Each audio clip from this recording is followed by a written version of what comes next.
versículos 1 ao versículo número 16 hoje.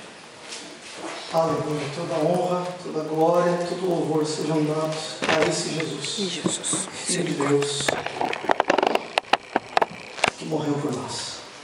Rogo-vos, pois eu, o preso do Senhor, que andeis como é digno da vocação com que fostes chamados, com toda a humildade e mansidão, com longanimidade, suportando-vos uns aos outros em amor, procurando guardar a unidade do Espírito pelo vínculo da paz. Há um só corpo e um só Espírito, como também fostes chamados, e uma só esperança da vossa vocação. Um só Senhor e uma só fé, um só batismo, um só Deus e Pai de todos, o qual é sobre todos, e por todos e em todos vós. Vamos ver o que está acontecendo ali, depois nós continuamos a leitura. Obrigado.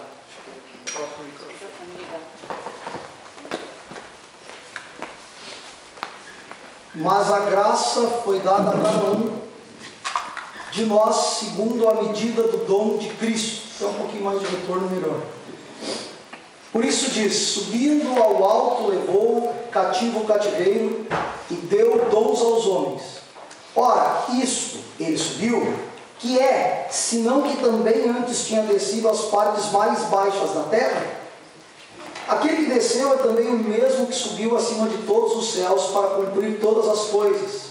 E ele mesmo deu uns para apóstolos, e outros para profetas, e outros para evangelistas, e outros para pastores e doutores, ou mestres, como algumas traduções dizem, querendo o aperfeiçoamento dos santos para a obra do ministério, para a edificação do corpo de Cristo, até que todos cheguemos à todos cheguemos à unidade da fé e ao conhecimento do Filho de Deus, a homem perfeito, à medida da estatura completa de Cristo, para que não sejamos mais meninos inconstantes, levados em roda por todo vento de doutrina, pelo engano dos homens, que com astúcia enganam fraudulosamente.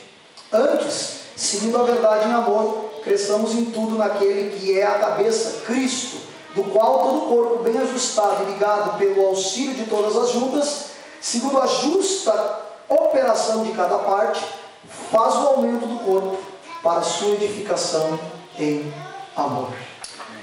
Meus irmãos, eu peço que vocês continuem com a Bíblia aberta nos colinhos de vocês, porque nós vamos olhar versículo por versículo e depois as aplicações para a nossa vida.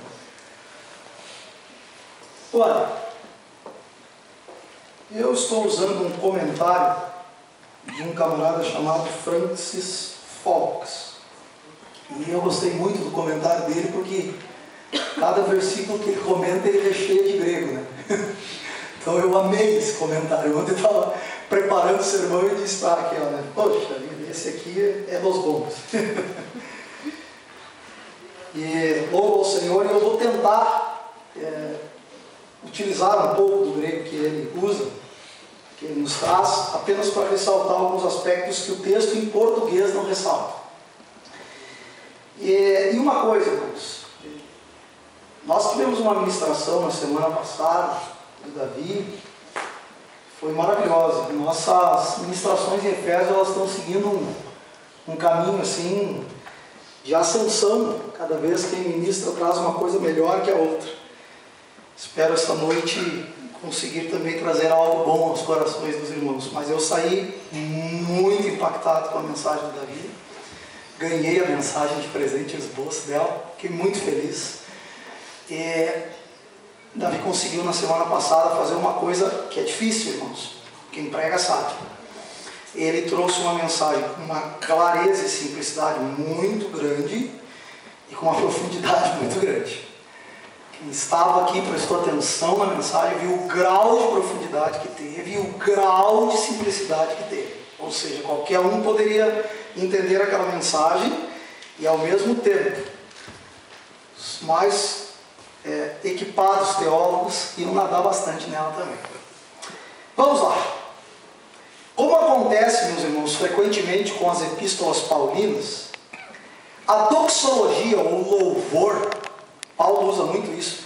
Ele usa para encerrar uma sessão. Paulo está falando um assunto, aí geralmente quando ele vai encerrar aquele assunto e vai entrar no outro, numa mesma epístola dele, ele faz o seguinte: ele termina com um hino de adoração a Deus, ou uma doxologia em forma de algum credo que havia na época dele e que já era professado pelos cristãos.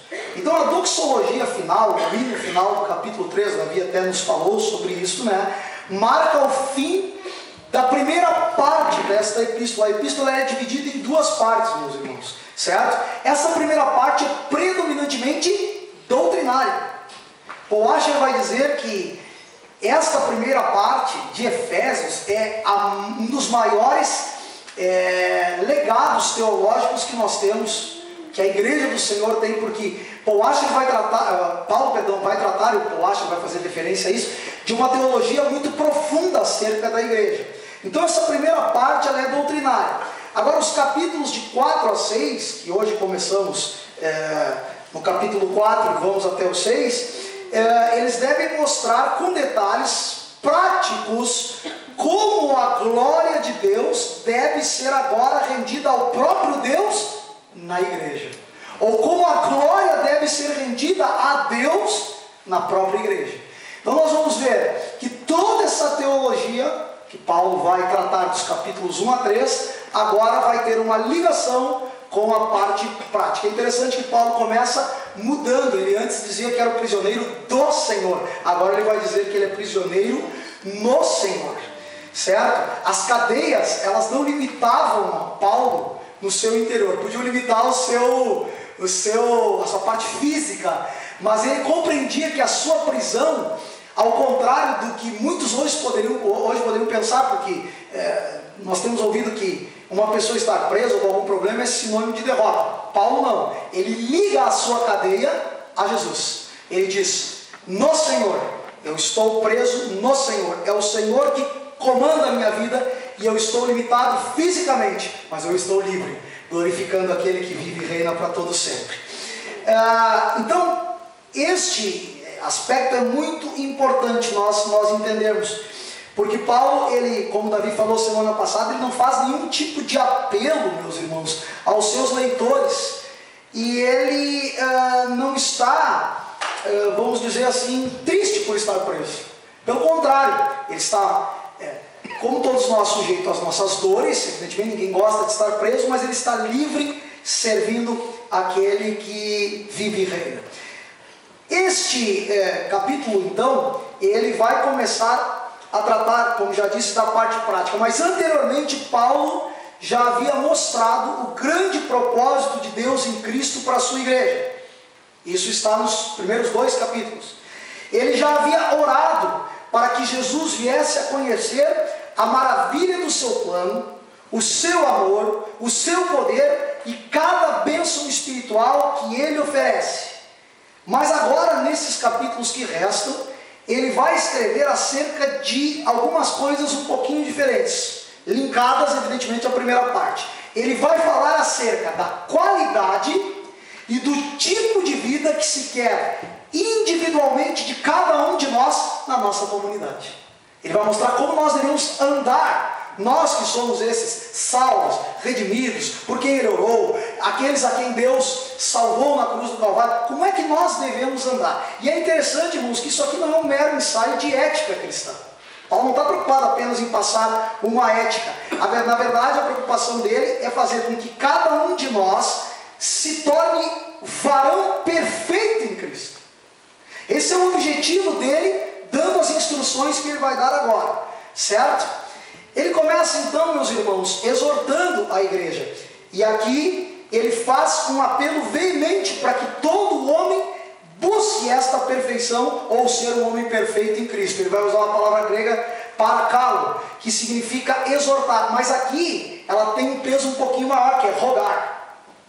Ele está rogando. Quando a gente roga algo a alguém, quando a gente tem um rogo, quando a gente faz um rogo, ele tem uma força um pouquinho maior do que uma exortação. Uma exortação, ela tem o seguinte tom: olha, a coisa é assim, tem um certo peso na nossa fala. Mas quando nós rogamos, a gente tem um espírito de súplica nos nossos corações, pedindo que a pessoa faça aquilo que nós queremos. Paulo aqui está com esse espírito, com esta ideia, com isso no seu coração. E ele está rogando que a conduta cristã deve se dar a partir de tudo que ele já havia falado antes. Ou seja, a nossa conduta tem origem na doutrina cristã. Toda vez, meus irmãos, que doutrina cristã e conduta andaram separados, é porque toda vez que isso aconteceu, alguma coisa está errada. Nós não conseguimos ver alguém que tem sido instruído na doutrina cristã, que cedo ou tarde, na doutrina correta da palavra de Deus, que cedo ou tarde será confrontado por Deus para ter uma vida que seja de acordo com o ensinamento que está recebendo. Por que nós temos às vezes problemas? Porque há pessoas que têm o seguinte pensamento: não, mas doutrina correta não é tudo. De fato, nós vamos ver inclusive no sermão que não é tudo, mas ela é a base para uma conduta correta. Não pode haver desassociação entre essas coisas. Por isso que ele vai então, nesses 3 primeiros capítulos, tratar disso tudo que ele tratou, para que nós compreendamos quem nós somos em Cristo, qual é a nossa identidade em Cristo, o que é a igreja do Senhor, o mistério agora revelado, a igreja de Deus, quem somos nós diante de Deus e qual o propósito dessa igreja. E agora ele vai dizer, na vida prática a coisa acontece assim. Porque nós temos dito aqui, todos nós, Davi tem dito muito, eu tenho dito, o cristianismo ele não é uma religião esotérica, que fica só desassociado da vida. A gente fica aqui no nosso fantástico mundo de Bob, e brincando e achando que as coisas são fantasiosas. Não, as coisas têm que estar linkadas com a vida. Então Paulo começa dizendo o seguinte no versículo de número 1: rogo-vos eu, prisioneiro do Senhor, que andeis de modo digno da vocação a que fostes chamados, ou com que fostes chamados. Esse digno, esse modo digno, ele tem a ver com as qualidades que agora ele vai trazer à tona no versículo de número 2. Ele diz assim: com toda humildade e mansidão, com longanimidade, suportando-vos uns aos outros em amor. Então, 4 aspectos desta vida que agora é chamada por Deus para viver de modo digno diante dele. 4 aspectos devem estar presentes na vida de cada um de nós. O primeiro, Paulo fala que cada servo de Deus tem que ser humilde.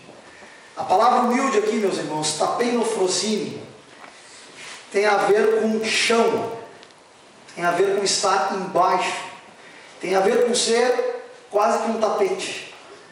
Deus nos chama para que nós andemos em humildade. E é interessante, meus irmãos, que antes de Jesus, principalmente na sociedade grega, humildade não era uma virtude.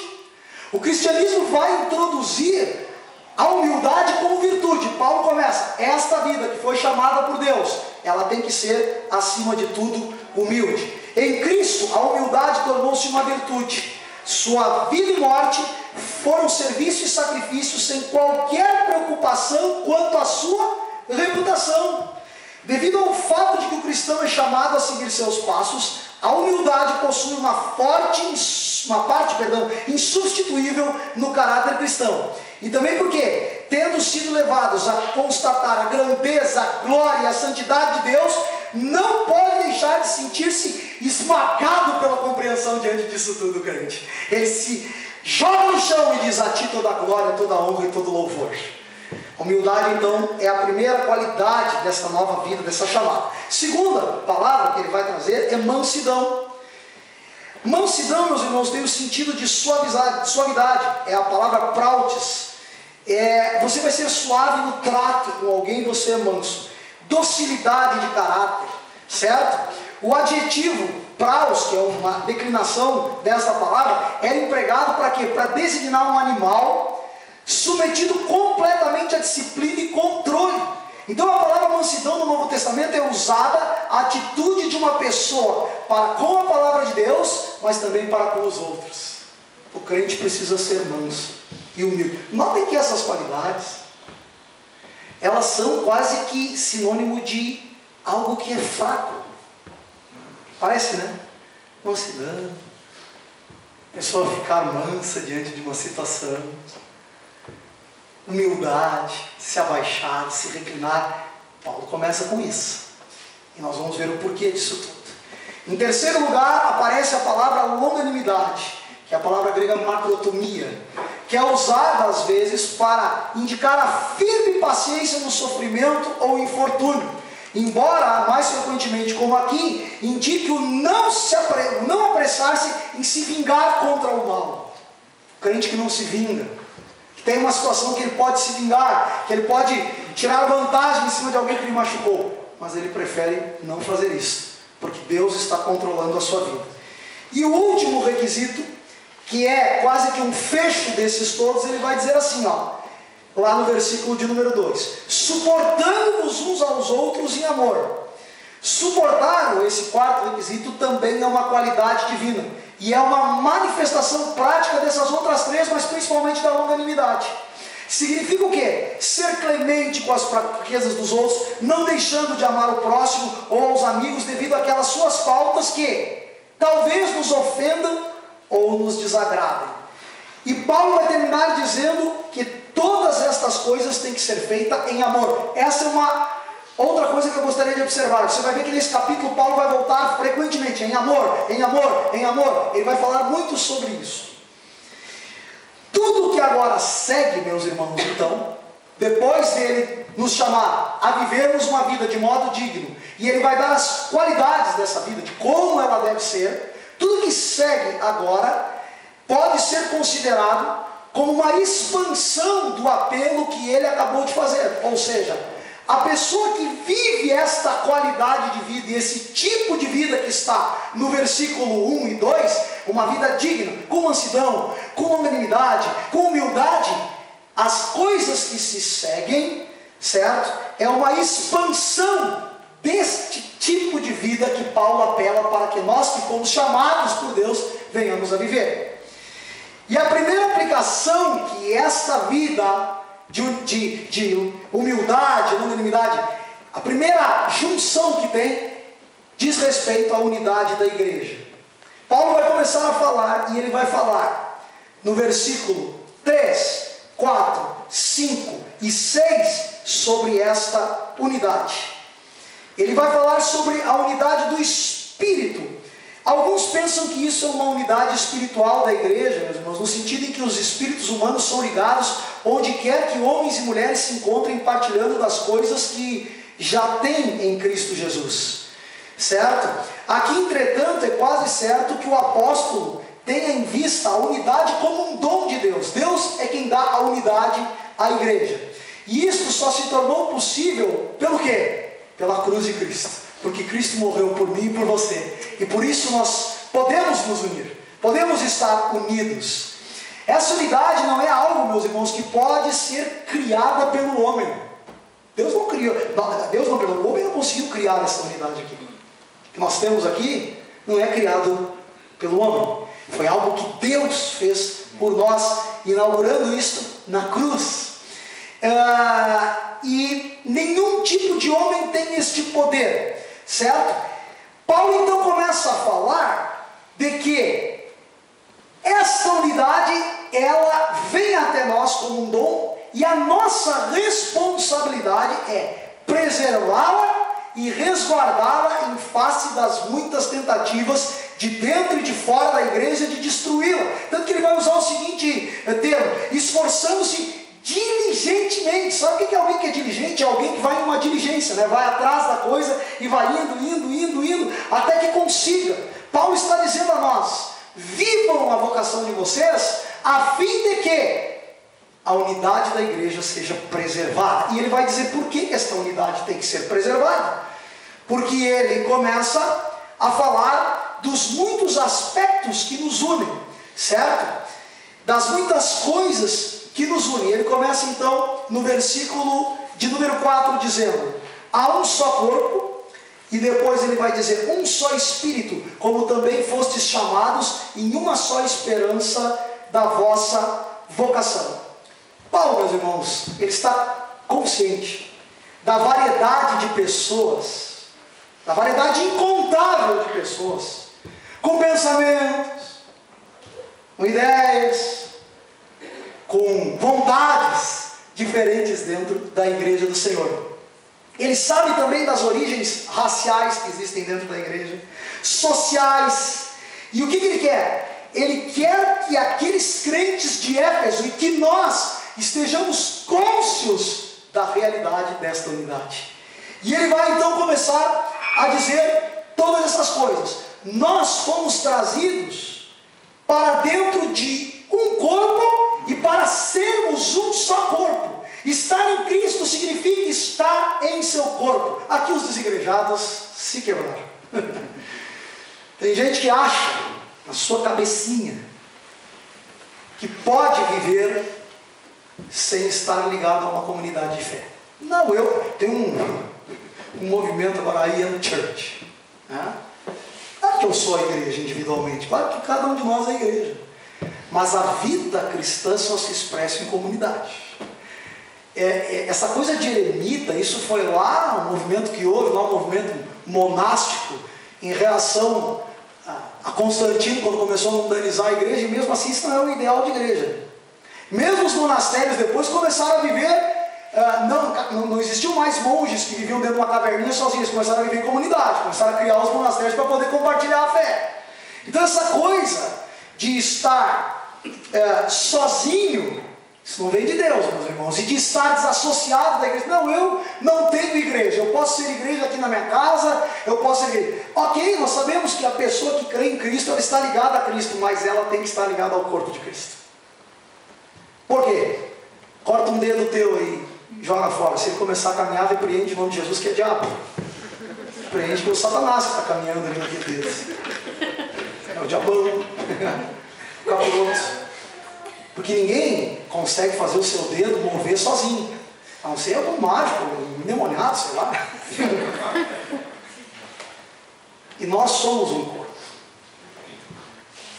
O corpo de Cristo. E não podemos viver sozinhos. Há um só corpo. Não existem duas igrejas. E tem um corpo só. Certo? Aqueles que creem em Jesus.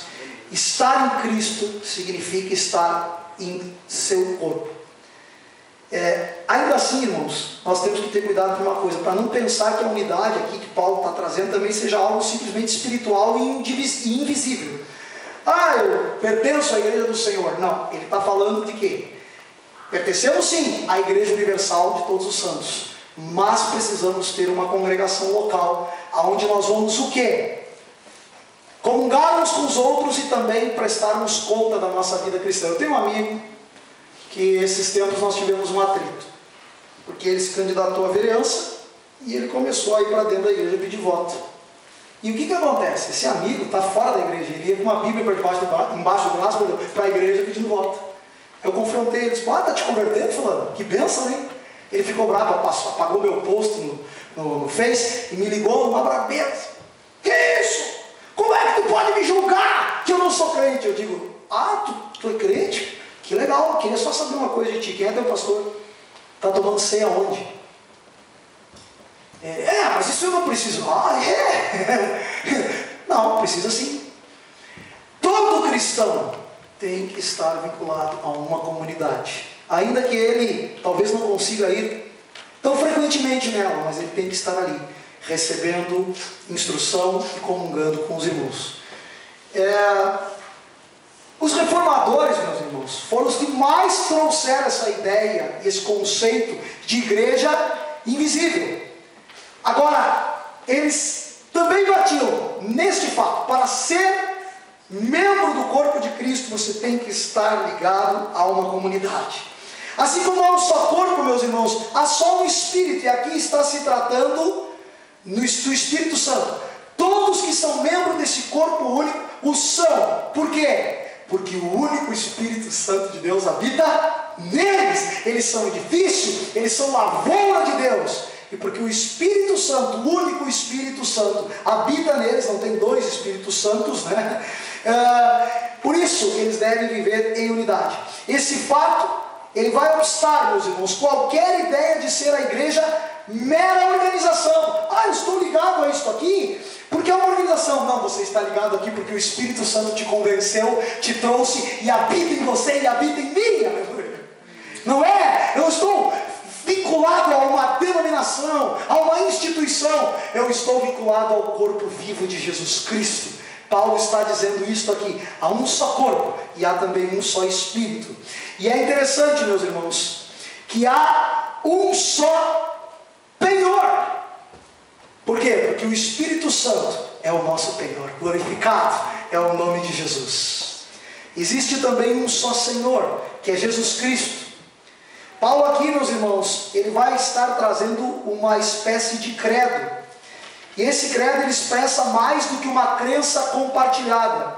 Ou seja, ele não está trazendo, a partir desses versículos, apenas um credo para ser lido ou para ser compartilhado teoricamente. Não, ele está falando de uma unidade que ela é uma unidade muito maior do que nós pensamos. Onde não for apenas um culto externo, o Senhor, onde não estiver sendo praticado apenas um culto externo, porque há pessoas que praticam um culto só de boca para fora, mas aonde estiverem pessoas buscando a Deus de todo o coração, o Senhor vai estar unindo os homens mais do que qualquer outra coisa. Onde existe o mesmo Senhor, judeus e gentios, negros e brancos, ricos e pobres, grandes e pequenos estão unidos. Se Cristo é cultuado e honrado como Senhor, nem ambição pessoal, nem espírito partidário, nem disputas podem haver para atrapalhar esta unidade. Há um só Senhor. Aleluia. Glorificado é o nome de Jesus. E ele vai falar do batismo. Por quê? Porque o batismo é um sinal exterior desta fé, certo? É a palavra visível de Cristo. Quando alguém crê em Cristo, segue-se que esta pessoa estará unida no corpo por meio também de um sinal visível, que é o batismo. Há pessoas e há movimentos que pensam que o crente não precisa se batizar, ou há uma noção tão errada de batismo que as pessoas dizem: não, eu creio em Jesus, mas eu ainda não estou pronto para me batizar. Ainda que eu entenda que as pessoas precisam ter um tipo de catecumenato, elas precisam saber o que é o batismo ele se segue tão logo essa pessoa creia em Jesus. Creu, se instrui. No momento que ele entender o que é o batismo, ela precisa se batizar para estar unida de forma visível ao corpo de Cristo. E Paulo vai falar, esta unidade se expressa de forma visível. E uma dessas formas é o batismo. Alguém pergunta, mas por que a ceia aqui não está sendo mencionada? Poxa vida, se tem uma coisa que nos une, que traz unidade, seria a Santa Ceia. Me parece aqui que Paulo está preocupado com os aspectos mais iniciais da fé cristã. Essa é a ideia que pelo menos o autor do meu comentário aqui traz. Em última instância, meus irmãos, a unidade está, como diz o versículo de número 6, um só Deus e Pai de todos, o qual é sobre todos e por todos e em todos nós. Portanto, todos os cristãos, ouçam bem, pertencem a uma só família e partilham da convicção de que Deus é seu Pai e que por isso é sobre todos, por meio de todos e em todos. Os cristãos creem que vivem em um mundo criado por Deus, controlado por Deus, sustentado por Deus e preenchido por Deus. E ainda mais, que Deus habita neles e está operando o seu propósito por meio deles. Onde uma tão profunda e ampla unidade pode ser encontrada, se não na comunhão daqueles que partilham de tal fé e experiência? Em lugar nenhum. A igreja é o único lugar, agora vou usar a palavra do Bebeto, onde a unidade orgânica existe. Toda outra, qualquer instituição, ela nos une, mas não como a igreja. Você pode estar unido no seu trabalho, e você precisa trabalhar, tem a sua equipe, só que aquilo não é uma unidade orgânica. Aquilo não é uma unidade de fé. Aquilo é uma unidade, quando muito corporativista, você tem que trabalhar, tem que estar ali. Agora, quando nós nos unimos na igreja, e isso, irmãos, é uma coisa linda. As coisas que eu acho mais lindas é isto. A pessoa crê em Cristo, e ela pode ser um solitário, ela já está em família. Deus a ama, Deus a acolhe, e nós como irmãos devemos acolhê-la também. E mesmo que nunca a vimos, em momento algum, nós podemos dizer: tu és meu irmão, tu és aquele por quem Cristo morreu na cruz do Calvário. Paulo então ele está nesse nível da igreja do Senhor Jesus Cristo. Todos os cristãos, meus irmãos, eles têm que ter esta consciência. Versículo de número 7, Paulo vai dizer o seguinte, ele vai começar a tratar agora de um novo pensamento, mas ainda dentro deste assunto. Ele vai dizer o seguinte: mas a graça foi dada a cada um de nós segundo a medida do dom de Cristo. Por isso diz, subindo ao alto, levou o cativo o cativeiro e deu dons aos homens. Vou até o 9. Ora, isto ele subiu, que é, senão que também antes tinha descido às partes mais baixas da terra. Esses versículos, irmãos, eles têm umas questões teológicas bem complicadas. O que quer dizer isso? Subiu, desceu. Como o nosso propósito aqui não é tratar disso assim mais a miúde, o que é importante para nós sabermos desse versículo? Que é o seguinte, a proporção, Paulo vai falar da proporção do dom de Cristo, ou ele vai falar da medida do dom de Cristo. Há Bíblias que vão falar medida e há Bíblias que vão falar proporção, certo? A ideia é a seguinte: Deus tem uma oferta abundante para nós a partir de Jesus, o nosso Senhor, que subiu aos céus e distribui a todos aqueles que creem nele dons para o serviço da sua igreja. Aqui tem uma linguagem, meus irmãos, muito interessante. Por quê? Porque para expressar isso que está aqui, o apóstolo Paulo, ele vai trazer a ideia de um conquistador que recebe presentes e que distribui presentes. Ou seja, Cristo na cruz do Calvário, ele morreu, conquistou a nossa vitória, e ele não só subiu aos céus, ele distribuiu presentes aos homens. Há algumas discrepâncias aqui em que as pessoas querem discutir, que estão vinculadas ao fato do apóstolo Paulo ter citado o Salmo 68 para esse texto.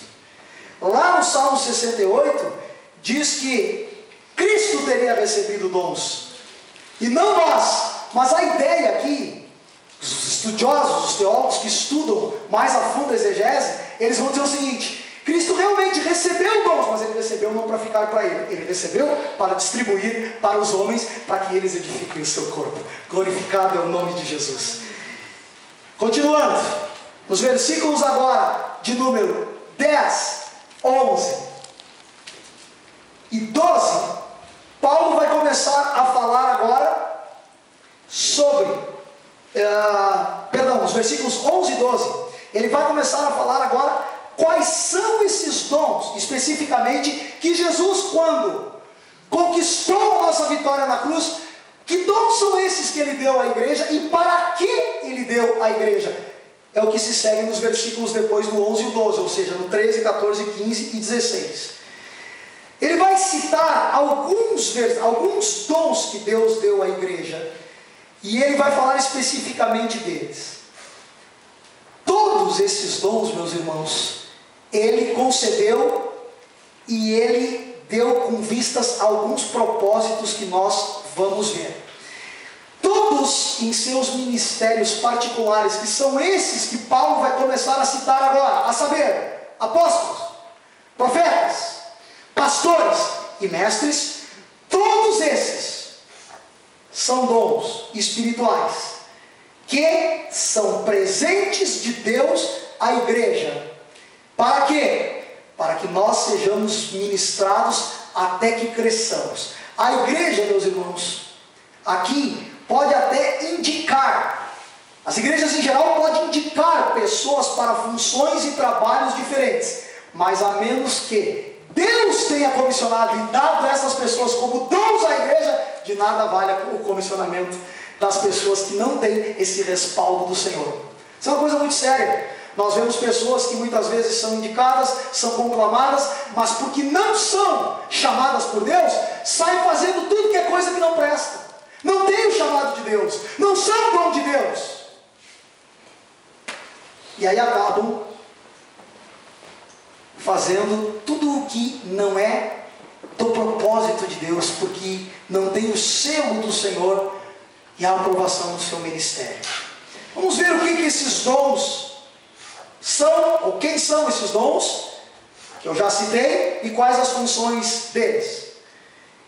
Primeiro, os apóstolos. A palavra apóstolos aqui, meus irmãos, tem vários sentidos no Novo Testamento. Poderia significar apenas um mensageiro, poderia ter a ver com aqueles 12 homens, pode ser que Paulo estivesse citando aqueles 12 homens, mais Matias e ele, que foram designados apóstolos. Mas o apóstolo é um dom para a igreja em que sentido? Ele recebeu de Deus, certo? A função de edificação da igreja. A qualificação também de um apóstolo era a de ter visto o Senhor ressurreto e de ter sido enviado por ele, e havia um selo do apostolado dele, quando por meio de sinais, prodígios e poderes miraculosos, a vida dos outros eram afetadas. Ou seja, os apóstolos são a base da igreja. E toda igreja, meus irmãos, que não estiver fundamentada dentro do fundamento apostólico, não é a igreja do Senhor.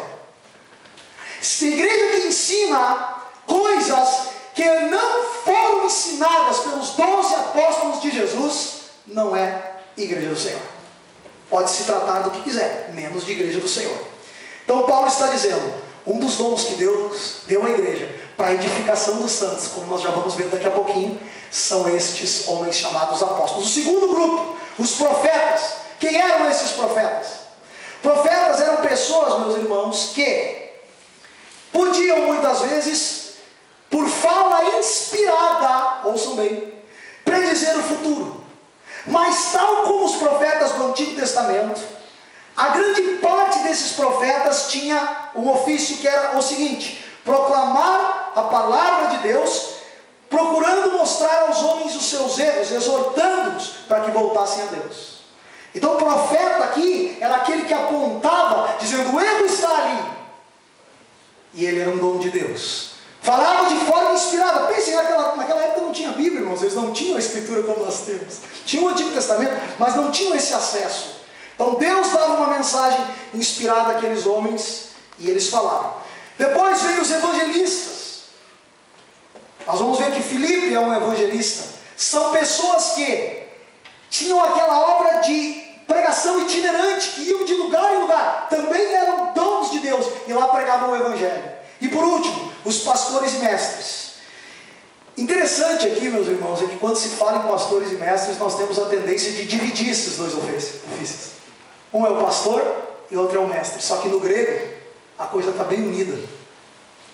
Existem palavras ali que são ligadas pelo mesmo artigo em grego, o que significa que não é plausível ou não é salutar que aquele que seja mestre não pastoreie e que aquele que pastoreie também não seja mestre. Existe uma separação nisso? Pode haver, mas quase sempre trouxe prejuízos à igreja. Por quê? Pega o camarada que estudou, que foi para uma universidade, e às vezes ele se enclausura e fica lá só ensinando, mas não tem contato, só tem contato com a vida acadêmica, mas não tem contato com as pessoas. Também do contrário, aquele que é pastor, mas nunca estudou, nunca obteve de Deus conhecimento para ser um mestre e trouxe à igreja um alimento sólido, passa um tipo de ensino para a igreja que é fraco e que faz com que a igreja não cresça espiritualmente. Volto a dizer, sempre que houve divisão desses ofícios, houve tragédia no corpo de Cristo. Que Deus levante homens de Deus comprometidos com o ensino e que sejam homens que sejam verdadeiros cura-d'almas, homens que amem as almas, que pratiquem apoio médico, ou seja, um cuidado com os seres humanos, com tanta paixão com que ensinam. Eu conheci um pastor que só ensinava, irmãos. Pai, era um exímio ensinador. O dia que ele ia visitar alguém, os irmãos soltavam glória a Deus. O pastor veio aqui em casa, glória a Deus. Não ia visitar, só pregava. Pregava muito bem, excelente. Assim como conheço pastores também que visitam e fazem um trabalho pastoral, e quando chegam no púlpito, não alimentam a igreja. Eu conheço um pastor, irmãos, olhem isso, que ele não prega na sua igreja, ele convida domingo após domingo uma pessoa para pregar. Tiaguinho congregou com ele e disse: como? Nunca vi meu pastor pregar. Como é que ele vai ser pastor se ele não tem chamado para pregar? Estas coisas não podem andar desassociadas. Quem são esses dons? Quem são os pastores e mestres? São aqueles que são dotados para assumirem a responsabilidade para a edificação da igreja dia após dia. Depois que Paulo descreve os dons, ele vai dizer o propósito desses dons. Então vamos recapitular? Paulo começa dizendo assim: a vocação de todo crente é andar em paciência, longanimidade, e é usar a sua vida para a edificação da igreja, e viver lutando para que haja unidade na igreja. Agora ele diz: esses dons foram dados à igreja também para algumas coisas. Primeira coisa que ele diz lá no versículo de número 12: os dons são dados, ou seja, os ministérios de apóstolo, profeta, pastor, mestre e evangelista, para o aperfeiçoamento dos santos. A palavra aperfeiçoamento na língua grega é a palavra catartismo. Tem a ver com consertar redes, aquilo que conserta. Então Paulo está dizendo: esses homens, esses profetas, esses apóstolos foram dados de presentes por Jesus quando ele teve a vitória na cruz do Calvário. Ele enviou esses dons para que a igreja tenha neles alguém que conserte, que os ajude a consertar as suas vidas. E aqui, meus irmãos, não significa que os crentes não possam ter um auxílio mútuo e que eles não possam juntos terem esta atitude de exortar-se, ou melhor, exortá-los, um exortar ao outro. Esta é a minha ideia. Mas neste momento, destes versículos, Paulo está tratando destes dons, de homens que são dotados por Deus para exortar a igreja. E ele vai continuar. Ele vai dizer o seguinte: que o primeiro, então, objetivo é aperfeiçoar os santos. O segundo objetivo, para a obra do ministério e para a edificação do corpo de Cristo. A palavra usada aqui, meus irmãos, diaconia, diz respeito ao serviço feito pelos servos da casa. Refere-se, portanto, não só ao trabalho específico daqueles que vieram a ser conhecidos como os diáconos, mas ela é usada no sentido mais amplo, ou seja, todos estes homens, apóstolos, profetas, mestres, pastores, eles têm que prestar um serviço, e eles são dons para prestar um serviço à igreja. E a finalidade máxima destes dons é a edificação do corpo de Cristo. A palavra oikodome tem o seguinte sentido: a igreja, escutem bem isso, eu já estou encerrando, já vamos para as aplicações. A igreja vai sendo construída e aumentada, e seus membros são edificados, à medida que estes homens, estes dons, e que também, como eu já disse antes, cada membro usa os seus dons individuais, segundo o que o Senhor da igreja ordena, e desta forma, estes dons e cada crente desempenham um serviço espiritual para com seus companheiros do corpo de Cristo e para a cabeça. Ou seja, cada crente individualmente, seja ele chamado por Deus para ser um desses ministros que aqui foram citados, um desses tipos de ministros que aqui foram citados, ou seja, apenas alguém que não é apóstolo, não é evangelista, não é profeta, mas tem outros dons, eles são chamados para a edificação do corpo de Cristo. Versículo 13: até que cheguemos à unidade da fé, ao conhecimento do Filho de Deus, ao homem perfeito, à medida da estatura completa de Cristo, para que não sejamos mais como meninos inconstantes, levados em roda por todo vento de doutrina, pelo engano dos homens, que com astúcia enganam fraudulosamente. Quando nós chegamos, meus irmãos, à unidade da fé, e isso é algo progressivo, isso é um dos objetivos da igreja do Senhor. Quando chegamos a isso, nós precisamos entender algumas coisas. Quando chegamos na unidade da fé, nós estamos começando a chegarmos naquilo que é o alvo, que é o propósito da igreja na face da terra. A igreja não pode ser desunida naquilo que crê e naquilo que pratica. Paulo então ele vai dizer que quando estes dons estão funcionando, estão trabalhando para o Senhor, estão cumprindo o propósito pelo qual o Senhor os chamou, e quando cada está vivendo este chamado de fé, ele vai se tornar um agente edificador da igreja. Estes homens de Deus, além de tudo que eu já disse, eles têm também o propósito de nos instruir para que nós não venhamos mais a ser meninos. Por que a gente instrui o pessoal aqui no Botânico domingo após domingo? Para que quando uma doutrina nova acontecer, vocês estejam conscientes do que é a verdadeira palavra de Deus. Paulo está aqui preocupado com aquele tipo de crente que qualquer novidadezinha que aconteça, ele vai atrás.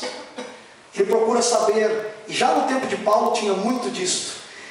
Quando nós andamos em unidade, quando nós vivemos em união, nós estamos cumprindo, como eu já disse, o propósito de Jesus Cristo. E estes homens são chamados a isso, nos ensinar para que não sejamos mais meninos. É interessante, irmãos, que a palavra menino aqui é a palavra nepioi no grego. É aquele tipo de criança que é instável, que é levada pela instabilidade. Diante do quê? Das pressões. Qualquer pressãozinha, essa pessoa muda.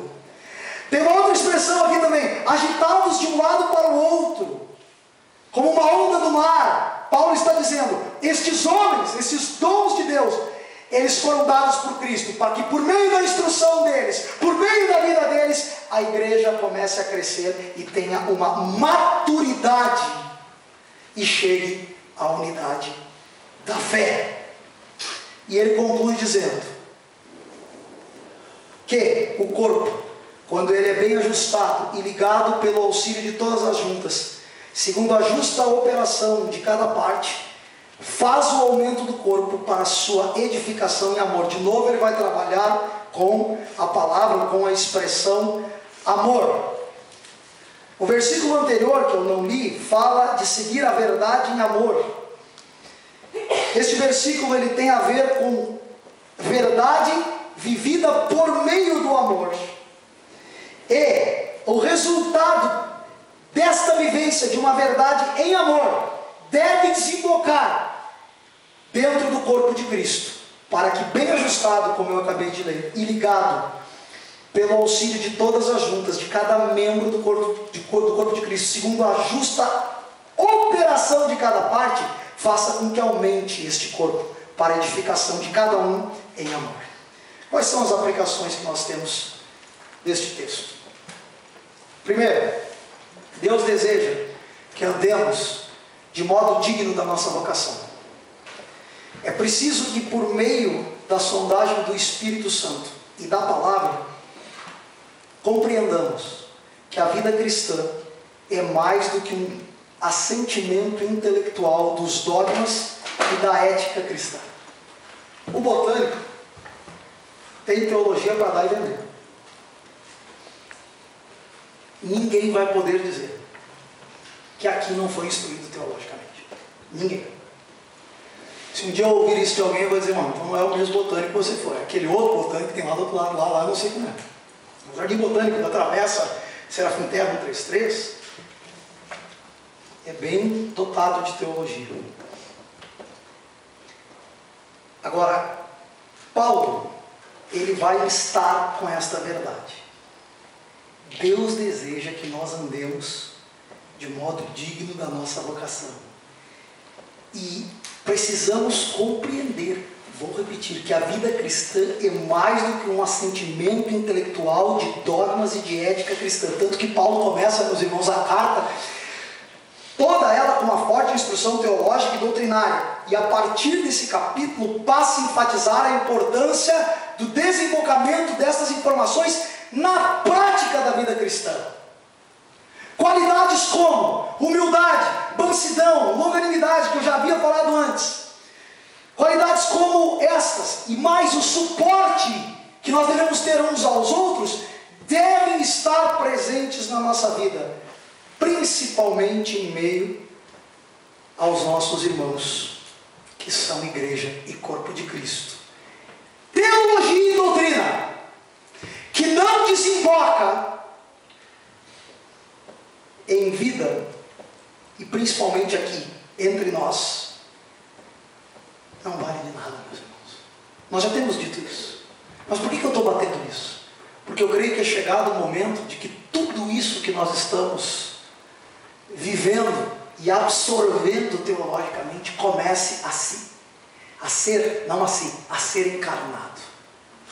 Eu preciso estar ligado com vocês de forma tal que a dor de vocês seja a minha dor. Que eu participe da vida de vocês comunitariamente. Que vocês frequentem a minha casa e eu frequente a casa de vocês. Que quando acontecer uma coisa com qualquer um aqui no Botânico, eu saiba e vocês também saibam quando acontecer comigo. Ou seja, se ficarmos só teologizando e não começando a fazer com que aquilo tudo que nós temos aprendido seja aplicado na nossa vida, não adianta de nada. Irmãos, vou ser sincero, teve vezes que em discussões teológicas aqui eu fui arrogante,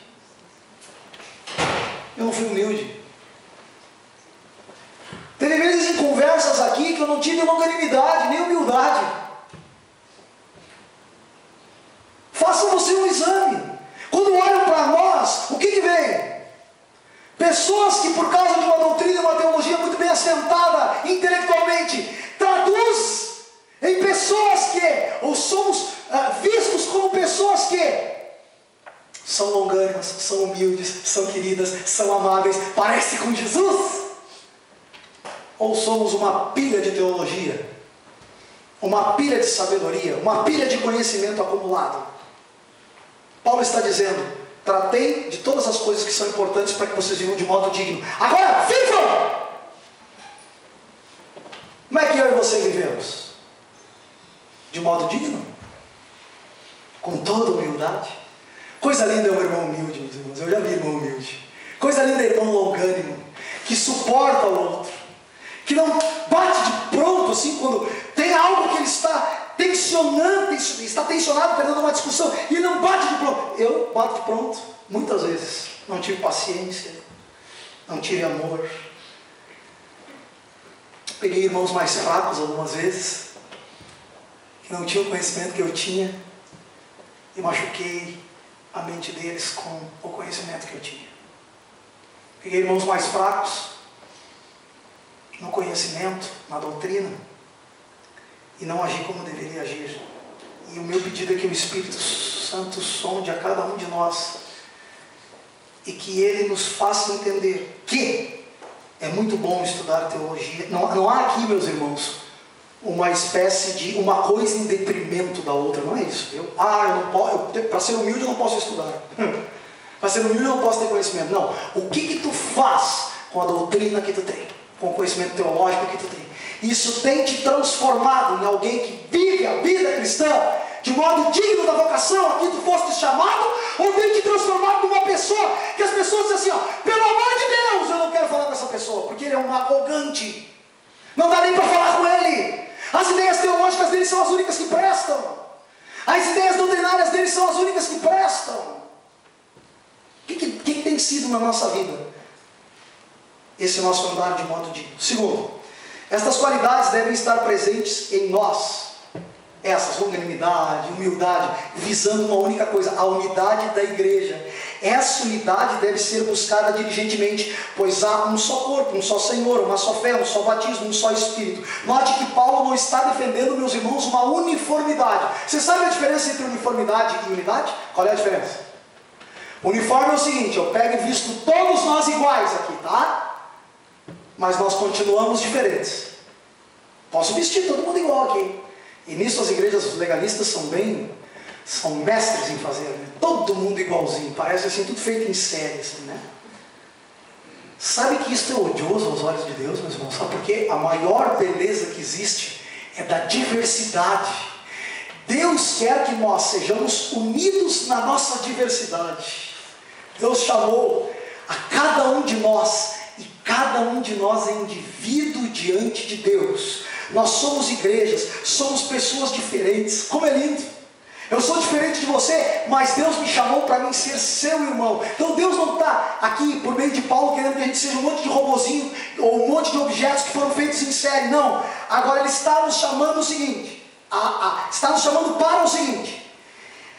Por meio da humildade, da longanimidade, da mansidão, de uma vida que é digna da vocação que nós fomos chamados, lutemos pela unidade da igreja. Ou seja, quando uma coisa que não é essencial começar a nos desunir, que nós tenhamos amor uns para com os outros e saibamos suportar e conviver uns com os outros.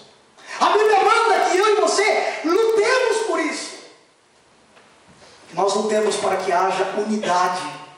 É claro, meus irmãos, que aquilo que é essencial nós não podemos abrir mão, nós não podemos abrir mão de doutrinas essenciais do cristianismo, mas às vezes nós não somos tão unidos por coisinhas tão pequenas. E Paulo está dizendo aqui que nós devemos diligentemente buscar esta unidade, não uniformidade, mas unidade de pensamento. A divisão no corpo de Cristo, meus irmãos, por coisas que são superficiais, egoístas, por individualismo, é pecado grave diante de Deus. E nós somos chamados e sustentados por Cristo, que é o cabeça, para nos esforçarmos diligentemente a fim de manter a unidade da igreja. O que tu tens de repente que te diferencia do teu irmão e que vocês não têm conseguido de repente chegar a um consenso, e às vezes tem até um com o outro, porque não conseguem conversar ou não conseguem conviver com a diferença daquela pessoa? Que essa noite a gente comece a repensar estas coisas, porque nós precisamos estar unidos. Terceiro, Cristo ao vencer na cruz, Ele subiu aos céus e distribuiu dons à igreja. Todos esses que eu já falei, apóstolos, profetas, pastor, mestre, evangelista, com um único propósito: nutrir e aperfeiçoar cada santo para a obra do ministério, a fim de que cada um possa ser usado para a edificação do corpo.